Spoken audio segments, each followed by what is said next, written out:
कहते हैं कि जानकारी ही सबसे बड़ी ताकत होती है और ये बात इंटेलिजेंस एजेंसियों की दुनिया पर बिल्कुल सटीक बैठती है। ये एक ऐसी दुनिया है जहां जासूस गुमनामी के अंधेरे में काम करते हैं और सिर्फ उनकी दी हुई छोटी सी खबर पर लाखों जानें बच सकती हैं। ये कोई फिल्मी डायलॉग नहीं, बल्कि उन गुमनाम हीरोज की सच्चाई है जो दुश्मन की जमीन पर अपनी जिंदगी दांव पर लगा देते हैं। आज हम भारत की सबसे ताकतवर और सीक्रेट एजेंसी रॉ की कहानी को परत दर परत समझेंगे। रॉ की कहानी किसी मॉडर्न स्पाई थ्रिलर से नहीं, बल्कि 19वीं सदी के घने जंगलों से शुरू होती है।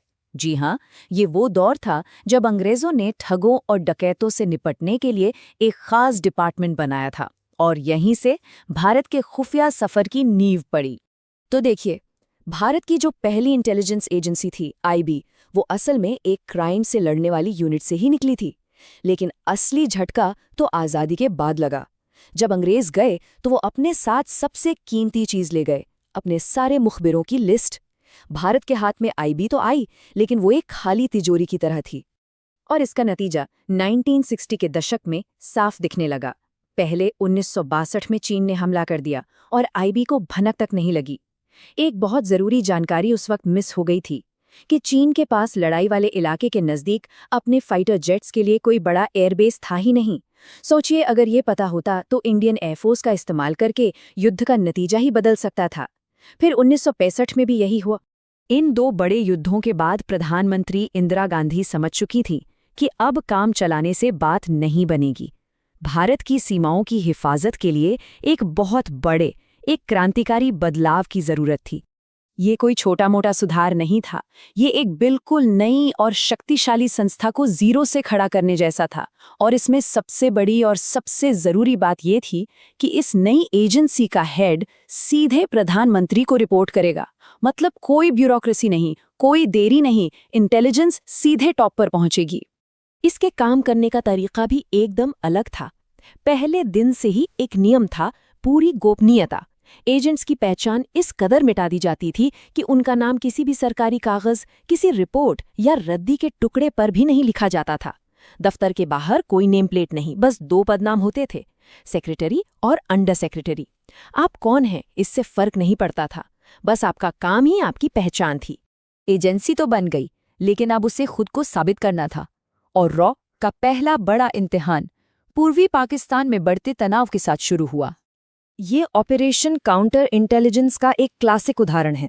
देखिए, रॉ को पता था कि जंग होने वाली है और उसे पाकिस्तानी फौज की सप्लाई लाइन काटनी थी, जो भारतीय एयर स्पेस से होकर जाती थी। लेकिन बिना किसी वजह के ऐसा कैसे करते?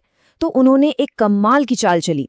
एक कश्मीरी लड़के को डबल एजेंट बनाकर उसी से एक पुराना भारतीय विमान हाईजैक करवाया गया। विमान में सवारियां भी रॉ के ही लोग थे। इस नकली हाईजैक का बहाना बनाकर भारत ने अपना पूरा एयर स्पेस पाकिस्तान के लिए बंद कर दिया। इस एक चाल ने 1971 की जंग का नतीजा पहले ही तय कर दिया था। रॉ का प्रधानमंत्री दफ्तर से ये सीधा कनेक्शन उसकी सबसे बड़ी ताकत थी। लेकिन बहुत जल्द यही ताकत उसकी सबसे बड़ी कमजोरी बनने वाली थी। हुआ ये कि 1977 में सरकार बदल गई और नई सरकार को रॉ पर गहरा शक था। उन्हें लगता था कि एजेंसी का इस्तेमाल राजनीतिक दुश्मनों की जासूसी के लिए किया गया है। इसका नतीजा, रॉ का बजट काट दिया गया, लोगों को निकाल दिया गया और इसके विदेशी ऑपरेशंस पर लगभग रोक लगा दी गई। एजेंसी को सिस्टमैटिक तरीके से कमजोर कर दिया गया। और इसी दौर में रॉ के इतिहास की शायद सबसे बड़ी और सबसे विनाशकारी गलती हुई। रॉ के एजेंट्स ने पाकिस्तान के परमाणु कार्यक्रम का पता लगा लिया था। तरीका सुनेंगे तो हैरान रह जाएंगे। एक नाई की दुकान से पाकिस्तानी वैज्ञानिकों के बालों के सैंपल लेकर एक सोर्स ने तो सिर्फ $10,000 में पूरे न्यूक्लियर प्रोग्राम के ब्लूप्रिंट देने की पेशकश भी की। लेकिन प्रधानमंत्री मोरारजी देसाई ने ये कहकर मना कर दिया कि ये पाकिस्तान का अंदरूनी मामला है। और इससे भी बुरा ये हुआ कि उन्होंने एक फ़ोन कॉल पर पाकिस्तान के राष्ट्रपति जनरल ज़ियाउल हक को बता दिया कि हमें आपकी लैब के बारे में सब पता है। नतीजा, हमारे कई एजेंट पकड़े गए और मार दिए गए। खैर, 1980 में इंदिरा गांधी सत्ता में वापस लौटी और रॉ को फिर से खड़ा किया गया। और जल्द ही एजेंसी के सामने एक नई चुनौती आई, दुनिया के सबसे ऊंचे और सबसे ठंडे जंग के मैदान में। सियाचिन ग्लेशियर दुनिया का सबसे ऊंचा बैटलफील्ड। यहाँ तापमान -50 डिग्री तक चला जाता है। भारत और पाकिस्तान दोनों इस पर अपना दावा करते थे, लेकिन इन हालात में वहाँ टिके रहना ही लगभग नामुमकिन था। सवाल ये था कि इस पर पहले कब्जा कौन करेगा? और इसका जवाब भी इंटेलिजेंस से ही मिला।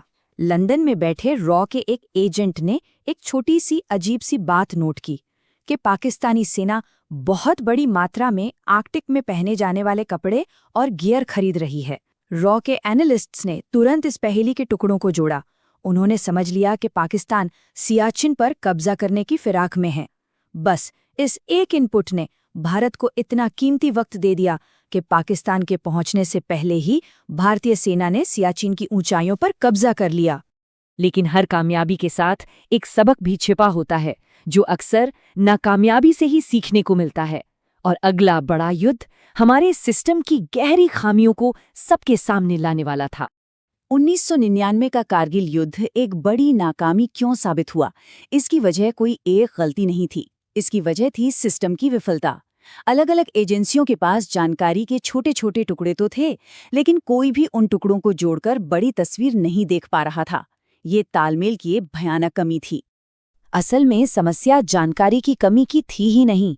घुसपैठ की चेतावनी देने वाले 45 अलग अलग इनपुट थे, लेकिन उनमें से सिर्फ 11 ही टॉप लेवल के अधिकारियों तक पहुंच पाए।